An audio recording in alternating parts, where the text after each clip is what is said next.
Hi everyone, so welcome back to another video. So most of the steps are already covered in previous videos. So in this video, we are going to configure our instance and then we will copy our project. After that, we will deploy our project in that server. Okay, so this is an exciting session. So let me go to my AWS. So yeah, so initially let me connect my instance. So there are multiple ways to connect with your instance. So anyway, it will do through a terminal. We already discussed about that. So click on connect. So there are multiple methods to connect with your instance, so I'm using the simplest one. So what are the others? So if you are using SSH client, you have a PEM file you downloaded earlier time, so you need to open that folder wherever you are downloaded that PEM file. You need to open that in your terminal. You can use Windows terminal, Linux terminal, or Mac as well. So in the Windows terminal, you need to do some adjustment in order to access that SSH.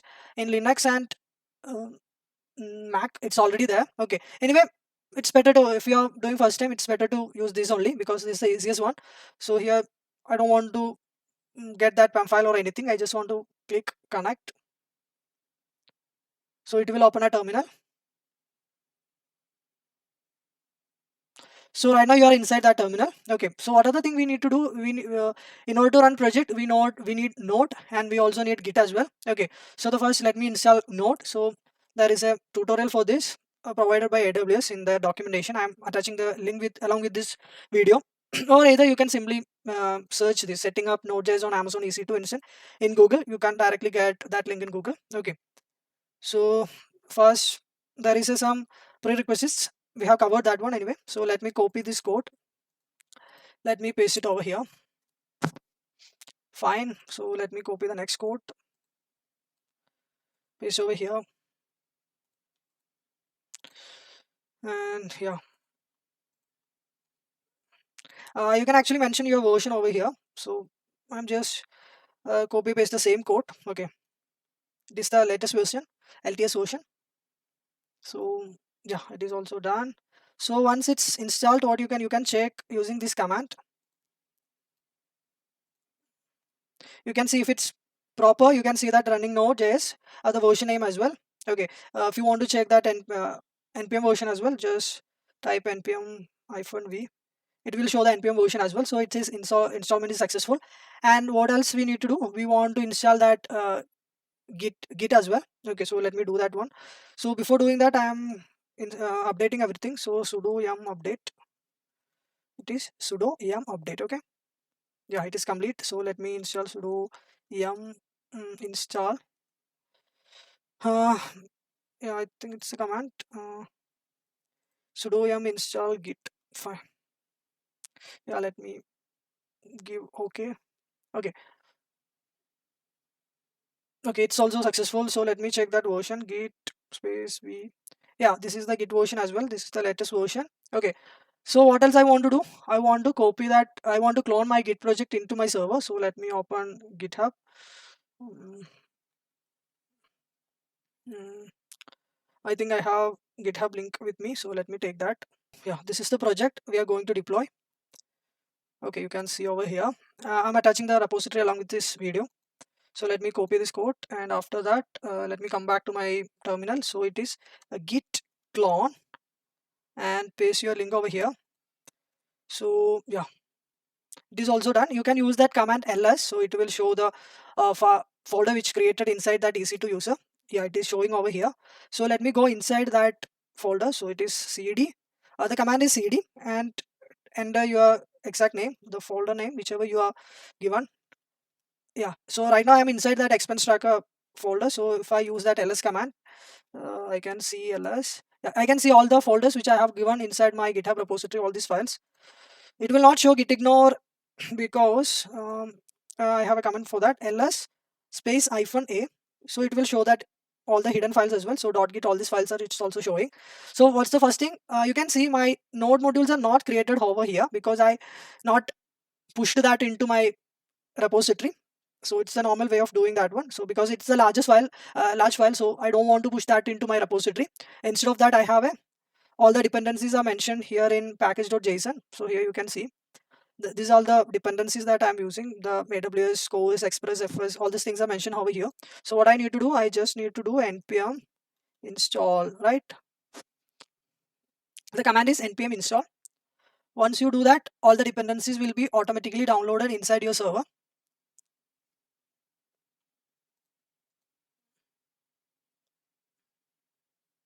Yeah, it is fine now. So if you want to update your npm, you can copy this comment and you can paste it over. npm also get updated. It's not necessary, but I think it is the latest version, so that's why it's showing here. So once you install all the dependencies node module folder, well, let me check. Yeah, it is created over here. You can see that one. Okay, so what else pending? So I need to set up my .env file as well. So right now, earlier time we were because we are not going to push that env folder into our repository, because all the secret key, all the uh, password, all things are inside your env file, so you don't want to expose in public. So I will separately create that one. So what's the command for that? You can type vim.env. Okay, it will open a text editor. Basically, it is a text editor. So in order to type inside that, you need to enter I. Okay, so enter I. So you can see that right now it is showing env new. So when I type I, it will change to insert. All right. So our env file is ready for inserting. So let me go back to my env file. So you know that it is all things are related to our local host setup. So let me paste it over here, and I will copy all the things I needed. Okay, so let me come back to my terminal. You can paste it over here. Yeah, I paste it over here.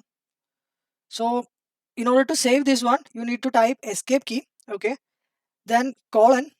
You can see I have typed colon over here, then WQ. So it means write then quit. Okay, so if you do that one, you will create a env file inside your expense tracker AWS folder. Okay, so when you type command ls, you can you should type ls space -a. So yeah, you can see that your env file is also created over here. You can see that env file is over there. If you want, you can check again. You can type vim.env again, so it will open. Yeah, it's over there. You can type escape key here, colon. Right now you just type qa. Okay, because you don't want to, you didn't change anything, so you can type colon qa. Okay, if you change anything, you can, if you want to save that, you need to type colon write quit wq. Okay, so what's the next step? Basically everything is set up inside our server, so we can try. So let me try node app.js. This is my file name. Yeah, it is actually running in my port number 3000. So for initially, let me go to my workbench and check whether all the tables were created or not. So here is my workbench. So let me open that expense tracker schema.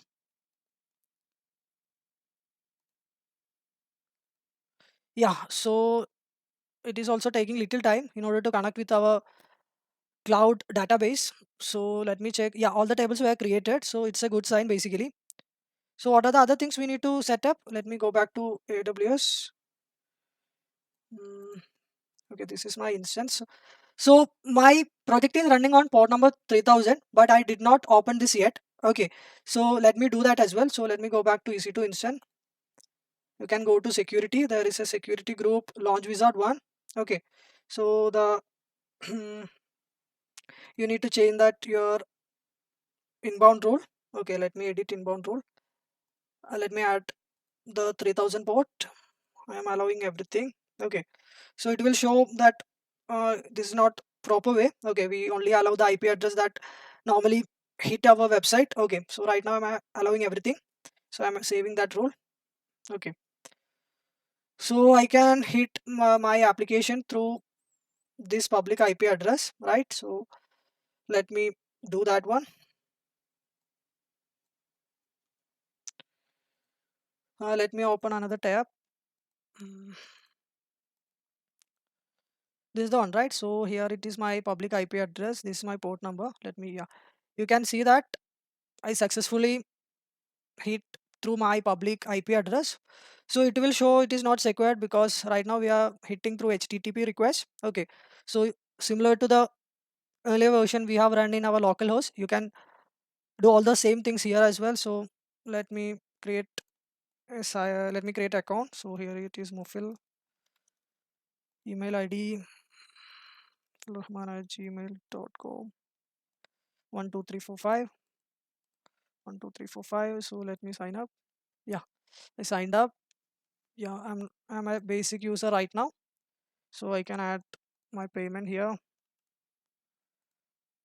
Mm, it will show over here, and if I want, I can buy premium.